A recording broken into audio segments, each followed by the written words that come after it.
Şuň Türkmenistandan ýurdun daşyna ýerip bolýan puluň mokdary 50 Amerikan dollarynyň geçmeýär. Daşary ýurt universitetlerinde okuyan türkmen raýatlary üçin niýetlenýän bu puly diňe 2 aýdan bir gedek geçirip bolýar. Puly geçirmegiň düzgünleri de eslägirleşdi. Garaşylyşynyň tersine puly bermegiň şertleri yaramazlaşdy, talonlar ýerdildi. Indi enatalar indik aprel we may aýlary üçin 50 dollary iýermäge talon almagy gyssanýarlar.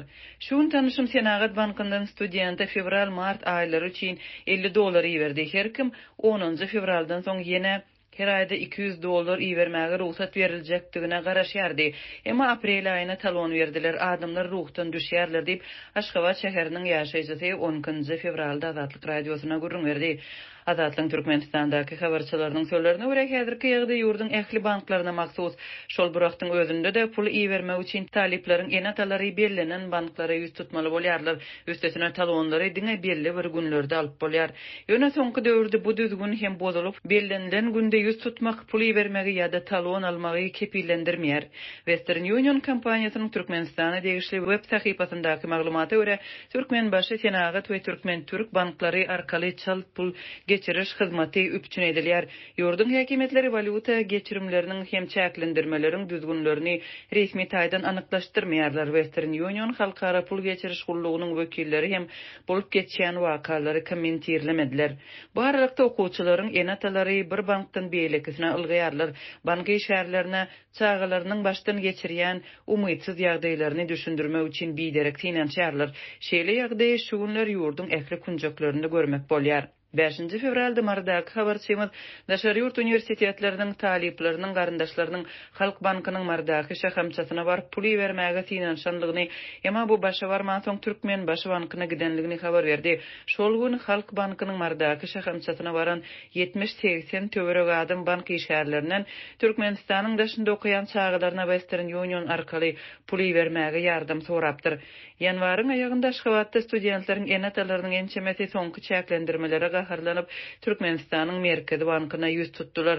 Emma bu ýüzlenmeleriň hiç biri belli bir netije bermedi. Talipleriň enatalarynyň sözlerine görä Daşary ýurt universitetlerinde okuyan çağalar açlyk çekerler. Kimdir biri işlemäge finansiýar, emma käbirleri bir kanun ýollara çykmaga mezbur bolýarlar.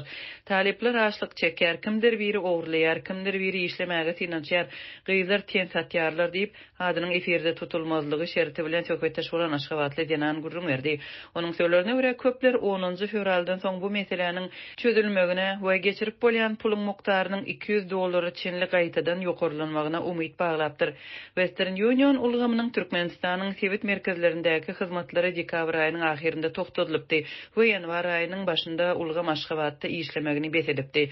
Ýanwar aýynyň ortalarynda çal pul geçiriş hyzmaty gaýtadan işlep başlady. Ýöne Daşary ýurda iýerilmegine ruhsat berilen puluň mokdary ençeme esse azaldyldy. Habarçylarymyzyň habar berişi ýaly ýanwarda Western Union'yň Türkmenistandaky işiniň täzeden başlanmagyndan soň gysga wagtyň dowamynda Aşgabatdan we mardan 200 dollar daşaguzdan hem Türkmenabatdan 100 dollar iýerip bolýardy.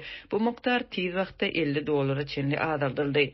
Daşary ýurtlarda bilim alýan türkmen taliplerine iýermek üçin niýetlenýän 50 dollar Merkezi bankyň resmi kursy boýunça çalışylýar we 175 türkmen manadyna barabar bolýar. Garabadyrda 50 dollar 1,5 müň manada durýar. Western Union kompaniýasynyň resmi web sahypasynyň habaryna görä, 5 welaýetde hem Aşgabat şäherinde ýerleşýän Türkmenbaşy Senagat we Türkmen Türk banklarynyň üstü bilen Türkmenistanyň 90-dan gowrak çalt pul geçiriş nokody işleýär.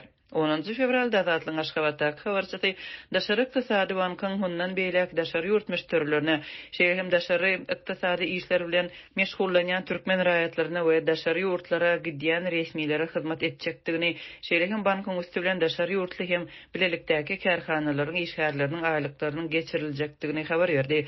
Azatlyň Aşgabatdaky habarçysynyň sözlerine görä taliplere we enatalara hyzmat etmek, olar üçin pul öwürmek we ýerli edara karhanalaryň işgärleriniň aýlyk hesaplarını öğretmek, kartlar açmak ve beýleki hyzmatlar başga banklara geçirilipdir. Türkmenistanyň Merkezi banky 6 ýyl bäri manadyň Amerikan dollary babatyndaky hümmetini 3,5 manat derejesinde saklaýar. Ýöne Garabadyrda Amerikan valutasynyň bahasy 6 esse ýokarlandy. 4 ýyl töweregi wagt bäri Türkmenistanda dowam edýän ykdysady kynçylyklaryň fonunda resmi valutanyň hümmeti bilen Garabadyrdaky bahasynyň arasynda tapawut ýygyderli ösdi.